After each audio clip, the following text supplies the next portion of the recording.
Varicose వ్యాధితో బాధపడుతున్నారంట. తక్కువ ఖర్చుతో ట్రీట్మెంట్ కావాలి అనుకుంటే ఎవిస్ హాస్పిటల్ని సంప్రదించండి. నమస్తే రమణ గారు. నమస్తే జయ. రమ గారు, నరదిష్టి, నరఘోష ఇలాంటి రకరకాల మాటలు వినిస్తూ ఉంటాము. పిల్లలకి తగిలిందని, ఇంటికి తగిలిందని, వ్యాపారానికి తగిలిందని, నాశనం అయిపోయామని, వాళ్ళ దిష్టే తగిలింది, వాళ్ళ కన్నే పడిందని ఇలా చాలా వింటాం కదా రమ్మగారు. నిజంగా దిష్టి ఉంటుందా? ఇప్పుడు పిల్లలకైతే ఏదో మంగళవారం అనో ఆదివారం అనో ఎండుమిరపకాయలు తిప్పేయటమో, ఉప్పు, కోడిగుడ్డో ఇలా తిప్పి పడేస్తూ ఉంటారు. మరి సంస్థలకి జరిగితే నిజంగా ఒక మనిషి కన్నుకి అంత పవర్ ఉంటుందండి? ఉంటుందా అంటే ఉంటుంది. నలుడి కంటికి నల్లరాయి అయినా పగులుతుంది. ఇదొక సామెత. ఎలా ఉంటుందంటే జయ, మాటలకి చాలా పవర్ ఉంటుంది, చూపుకి చాలా పవర్ ఉంటుంది. మనం సాధారణంగా ఏం చేస్తాం, ఈ ప్రాణాయామాలు అవి చేసేటప్పుడు కాన్సన్ట్రేషన్ పెంచుకోవాలంటే ఒక గోడ మీద ఒక ఎర్రచుక్క పెట్టి దానికేసి చూస్తూ ఉండండి అని చెప్తాం. ఇది నేను చెప్పాను కూడా, ఇదివరకు చాలా మంది చెప్తుంటారు, పెద్దవాళ్ళంతా చెప్తారు. ఆ పెద్దవాళ్ళ దగ్గర విని నేను కూడా చెప్తుంటాను. ఆ చుక్కకేసి అట్లా చూస్తున్నాం అనుకో, మొదట అసలు సూది మన పొడిచినంత చిన్న చుక్క కాసేపటికి పెద్దది అవుతుంది, ఇంకా పెద్దది అయిపోతుంది, తర్వాత కళ్ళంతా నిండిపోతుంది. చుక్క అంతే కదా ఉంది, మన కళ్ళకి ఏమైనా పవర్ ఉందా? ఏం లేదు. చూడగా చూడగా ఏమవుతుంది, అది పెద్దది అయిపోతుంది. ఏదైనా చూసి ఎంత బాగుందో బాగుందో బాగుందని పదే పదే, ఇప్పుడు పిల్లల్ని ఎక్కడికైనా బజార్ తీసుకెళ్ళాం, నలుగురు మన ఫంక్షన్లకే తీసుకెళ్ళాము, అందరూ అబ్బో పిల్లాడు బాగున్నాడు బాగున్నాడు భలే ముద్దుగా ఉన్నాడు, అబ్బో వీడు ఎంత యాక్టివ్, అట్లా 5-6 సార్లు 10 సార్లు అని అందరు కళ్ళు వాడు ఎటు టింగ్ టింగ్ అని ఎగురుతున్నాడు అనుకో, అందరు వాడికేసి చూస్తుంటారు. ఓ 2-3 గంటల తర్వాత పిల్లాడు కింద పడతాడు, లేకపోతే వాడు ఏదో ఎందుకో నస మొదలుపెట్టి ఇక ఏడ్చుకుంటూ ఉంటాడు, కన్ను తగిలేసింది పిల్లాడికి. అందరూ చూస్తుండేసరికల్లా ప్రతి వాళ్ళ కాన్సన్ట్రేషను ఒక విషయం మీదకే వెళ్తే అక్కడ ఒక డిస్టర్బెన్స్ ఏర్పడుతుంది. మానవ శరీరాలకి చుట్టూతో ఒక ఆరా ఉంటుందంటారు. అవును, చుట్టూతో ఒక చిన్న కాంతి వలయం ఉంటుంది. ఈ వలయం దెబ్బతినిపోతుంది, దానివల్ల మనం దిష్టి తగిలింది అని చెప్తాం. ఇప్పుడు దాన్ని నరదృష్టి.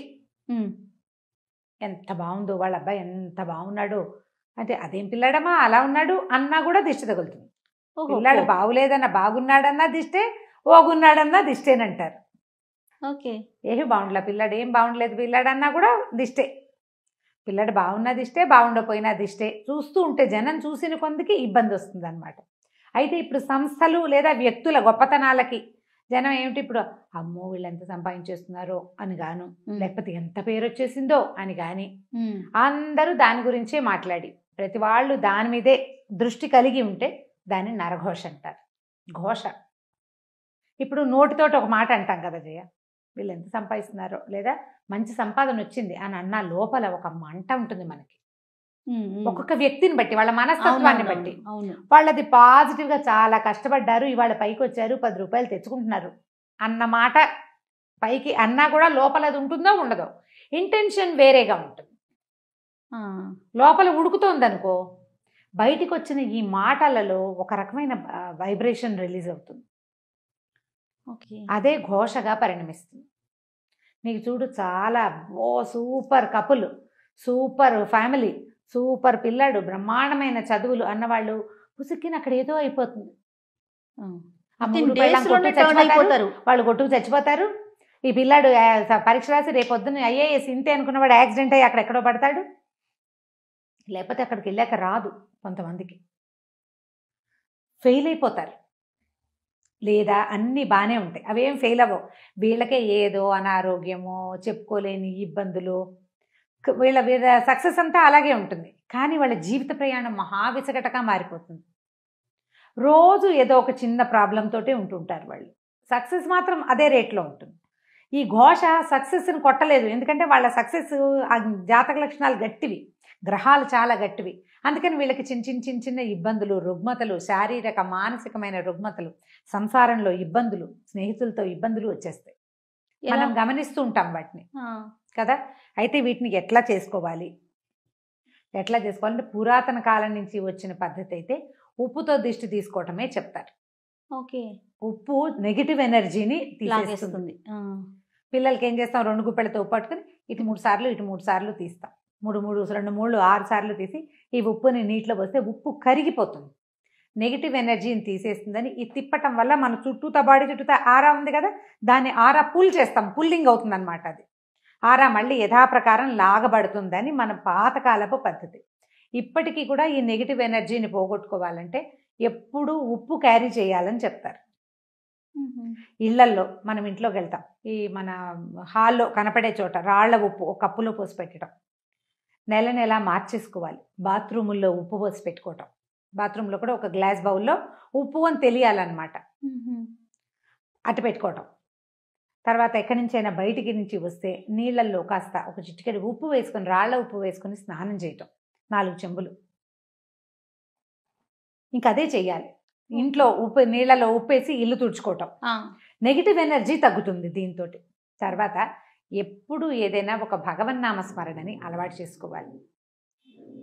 అప్పుడు ఈ బయట నుంచి వచ్చే వైబ్రేషన్స్ని లోపల నుంచి వస్తున్న వైబ్రేషన్ ఫైట్ చేస్తుంది. సూపర్, బాగుంది కదా, చాలా బాగుందండి. ఏదో ఒక భగవన్నామస్మరణ మన ఫోన్లోనే ఒక ఏదైనా ఒక శ్లోకమో ఒక స్తోత్రమో రింగ్ టోన్ లాగా పెట్టుకోవడం, సినిమా పాటలు కాకుండా. మన ఫోన్లో అంటే ఇలాంటి పరిస్థితి ఉన్నవాళ్ళు గాయత్రి మంత్రం అని నేను చెప్పను, నేను దాన్ని అందరూ ప్రొనౌన్స్ చేయడం మీద పెద్దగా ఆసక్తి ఉండదు నాకు. సాధారణంగా ఏదో ఒక మంత్రం, ఒక భగవత్ సంబంధమైన భజన, ప్రార్థన, అవతల వాళ్ళు మన ఫోన్ రింగ్ చేయగానే ఆ ప్రార్థన వినపడాలి వాళ్ళకి. వాళ్ళలో ఏదైనా నెగిటివ్ ఇంటెన్షన్ ఉన్నా ఈ ప్రార్థన వాళ్ళకి తగ్గించేస్తుంది. బాగుంది.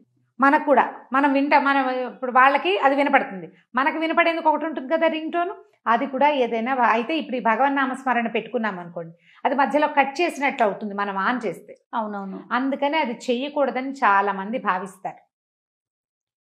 2 నామాలు పెట్టుకోండి, ఏవైనా పాటలాగా కాకపోయినా ఫుల్గా 2 నామాలు పెట్టుకుంటే అప్పుడు వాళ్ళకి అవతల వాళ్ళకి అది వినపడుతుంది, మనకి ఇది వినిపిస్తుంది. 2 రింగ్స్ వచ్చేసాక మనం ఆన్ చేసినా పర్వాలేదు, స్తోత్రం కాదు కదా. అవునవును. ఆ నామం పూర్తయ్యాకే ఆన్ చేయండి ఫోను, లేదా సన్నటి తంబురా శబ్దం పెట్టుకోండి. వీటి వల్ల ఏమవుతుందంటే ఈ వైబ్రేషన్ వల్ల అది కొంచెం తగ్గుముఖం పడుతుంది.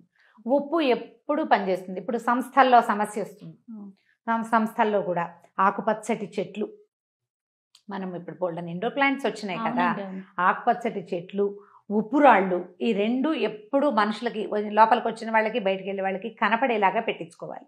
ఓకే. ఈ 2 చాలా కంట్రోల్ చేస్తాయి. నేనైతే గ్రీనరీ చాలా ఇష్టం నాకు.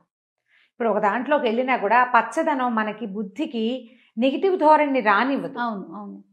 ఇది చాలా బాగుంటుంది కదా.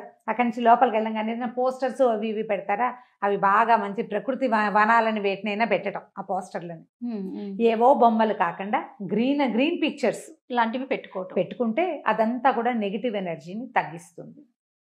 ఉంటాయి, ఇది లేదు అని అనడానికైతే వీల్లేదు. దాని ఎఫెక్ట్ ఖచ్చితంగా ఎంతో కొంత పడుతుంది. నమ్మం అనుకున్నారు మీరు, మాని నేను నమ్ముతాను, నేను చేస్తా. ఇప్పుడు ఒక గ్లాసులో ఒక కప్పులో ఉప్పు పోసి పెట్టినంత మాత్రం ఏం నష్టం? అదే కదా, అంతేనా? మన ఇంట్లో 2 ఆకుపచ్చటి చెట్లు పెట్టుకుంటే మనకు లాభమే కానీ నష్టం లేదు కదా, మనకు మంచిదే కదా, గ్రీన్గా కనపడతాయి. అంతే. ఓ రాళ్ల ఉప్పు ఉంటుంది, ఓ వస్తువు అట్లా ఉంటుంది. ఎప్పుడు మనం షోపీసులు పెట్టుకోవట్లా బోల్డ్, ఇది కూడా పెట్టుకుందాము, ఏమైపోతుంది? ఇల్లు క్లీన్ అవుతుంది అనే సంగతి మనకు తెలిసిందే. చీమలు దోమలు కొంచెం తక్కువగా ఉంటాయి, చీమలు రావు పెద్దగా ఉప్పు పెట్టి తుడిస్తే. ఈ నెగిటివ్ ఎనర్జీ ఒకటి తగ్గిపోతుంది.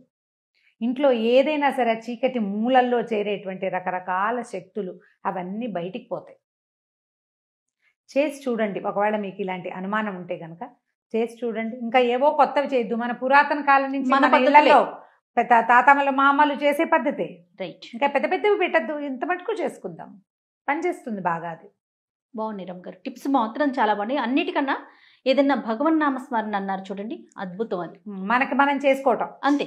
ఎట్లా ఇప్పుడు కూర్చుంటున్నావు, రామా అని కూర్చోటం, లేస్తావు కృష్ణ అనిలే. ఆ రాముడు కృష్ణుడు ఆ శబ్దాలలో నుంచి వచ్చేటువంటి వైబ్రేషన్ నిన్ను ఖచ్చితంగా కాపాడుతుంది. దేని నుంచైనా, అన్నిటి నుంచి కాపాడుతుంది. అలవర్చుకోండి, కనీసం వాళ్ళు మనని వదిలిపెట్టకుండా ఉంటారు. ఖచ్చితంగా రమ్మగారు. నమస్తే. నమస్తే.